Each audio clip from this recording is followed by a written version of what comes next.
In a small southeastern corner of Britain lies Romney Marsh. Once a self-governing state, the marsh has often been romanticised through literature and art, and historically is the subject of invasions, national defence, and a flourishing smuggling trade. Today, however, this often windswept plain is a peaceful, flat land enjoying rural life and a successful farming industry. Shaped by history and the sea, the marsh has lain at the mercy of the forces of nature and man for thousands of years, and now covers a triangular area of approximately 24,000 acres, bordered by the English Channel, Lee Wall, and the Royal Military Canal, under the protection of surrounding hills. These hills mark an ancient coastline, as the marsh was originally a series of small sandy islands dotted across the estuary of the River Limmen, now called the River Rother. Over time, the receding sea has gifted beautiful flat plains to the higher grounds, creating a unique countryside. The distinctive character of Romney Marsh is due to its labyrinths of lanes and ditches crossing large open fields. Known locally as sewers, these ditches are, in part, the reason why this small section of coastal land has survived. For much of the marsh lies below sea level, and thanks to hardy seawall defences and drainage, the area, rich in alluvial soil, provides an excellent grazing ground for the Romney sheep, for which it is famous. Although many Romneys still inhabit the marsh, diverse other quality crops are now grown, creating the mainstay of local agriculture. The lookers' huts, which were once inhabited by sheep herders, are now disused relics in open fields. The ancient Romney adage, "Serve God, honour the king, but first maintain the wall," is the essence by which the marsh folk have lived for centuries. Although the maintenance of the sea wall, and hence the preservation of the land, was paramount in the lives of the marsh population, the defence of the realm was also of utmost importance. For Romney Marsh lies on the closest section of mainland Britain to the European continent, creating an important invasion coastline. The first recorded invader was Caesar, who in 53 BC landed at Port Lynn and built his fort, Stutfall Castle, on one of the hills above the town. As Roman rule ended, the Saxons invaded the area, building many churches and settlements, making significant changes to the landscape. Their work was hindered on many occasions by the Danes, who raped and pillaged the countryside, destroying churches and villages. During the first millennium, Romney Marsh began to flourish.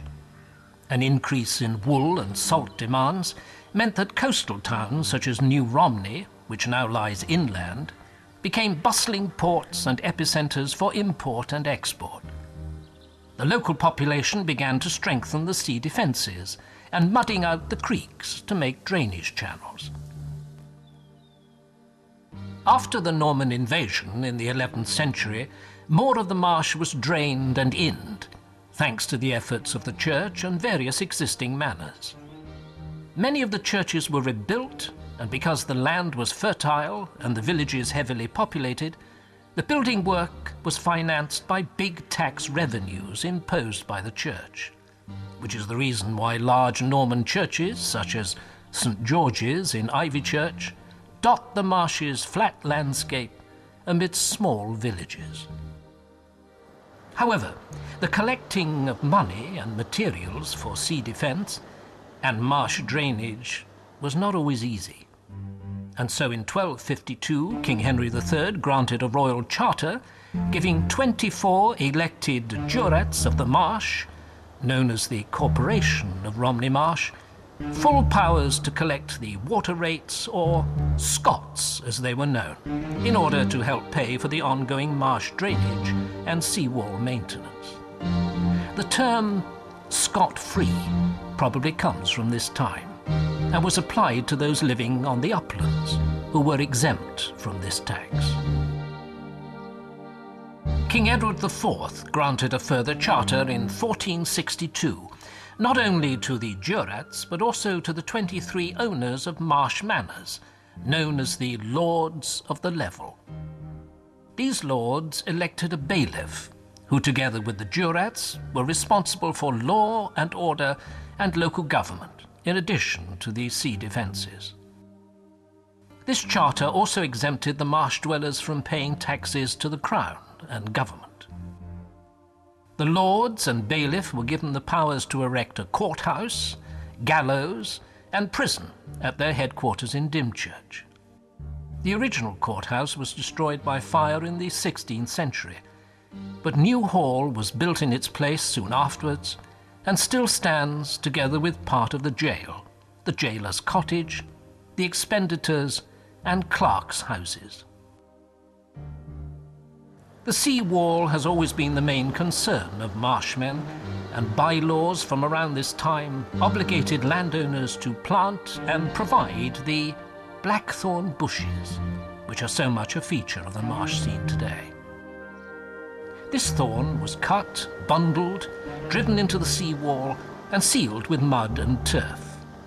So integral was the thorn bush to the sea wall, it was said that if you cut a blackthorn bush without permission, you were liable to have your ear cut off. With the introduction of the wool tax began the smuggling trade. Contraband goods exchanged for wool and other local produce were imported from France and its neighbouring countries, securing a trading partnership between the marsh and the continent. Many shipments were landed on the sloping beaches of Dymchurch and Littlestone in the dead of night, and the marsh soon became renowned for this illicit trade. The legendary horsemen and smugglers have often been romanticised through literature, although it's worth remembering they plied a real and dangerous trade. Tried in the old court in Dymchurch, those convicted were hung on the gallows outside the courthouse, although later felons were deported to the colonies. Even as late as 1824, an Edward Pantry was sentenced to death for sheep stealing, but his sentence was commuted to exile for life. The towns of New Romney and Hythe were two of the original Cinque Ports, 5 ports chosen by the monarchy to build and provide ships in times of war. This undertaking by the Cinque Ports is just one example of the region's part in protecting the realm. Romney Marsh has continuously played an important part in national defence over the ages, and today exhibits prime examples of the defence construction of yesteryear. During the Napoleonic Wars, large towers were erected on the shoreline, known as Martello Towers, and with 74 along the southeastern coast of the country, these were the first line of defence against invasion. Manned by troops, many recruited from the marsh population, and armed with cannons, these towers were never used in action. As the second line of defence, the Royal Military Canal was dug across the marsh from Hythe to Rye. This 30 feet wide waterway now marks the northern boundary. Although it was never crossed, the waterway was installed with lookout posts at every turn. However, this feat of engineering didn't go to waste, as the canal was later used for the transportation of goods and people servicing the marsh villages. It now serves as an important drainage channel, discharging its water into the sea at Hythe and the Rother at Rye. During the Second World War, defence presence was high, and consequently much building work was carried out in this area during this time. However, the most notable and long-lasting change to the landscape was the introduction of agriculture. Much of the original grazing ground was ploughed and planted with corn and roots to meet the nation's demands. Thanks to the marsh's near-perfect agricultural conditions, The crops flourished, and their cultivation has now become one of the region's main livelihoods. It is thanks to the corporation that this fine soil has been preserved and improved, for its longest and most important duty was the protection of the land by the sea wall and effective drainage systems.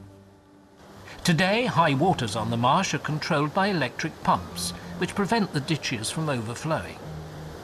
These advanced water controls not only act as flood defences, but are adequate deterrents against disease, such as marsh ague, a type of malaria which was common to the marsh folks in bygone times. The corporation of lords, bailiff and jurats of Romney Marsh, having relinquished its powers of justice to the government and drainage responsibilities to local authorities, still exists today.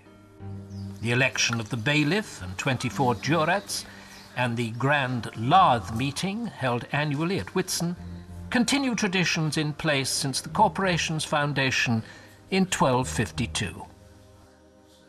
The corporation has created a new role for itself in the preservation of the traditions of the marsh and maintenance of its historic properties, which include the old court and meeting rooms in New Hall, now opened as a museum to the public. And as far as the marshland is concerned, with a helping hand from man, the seawall and drainage systems will protect and preserve this ancient ground for centuries to come.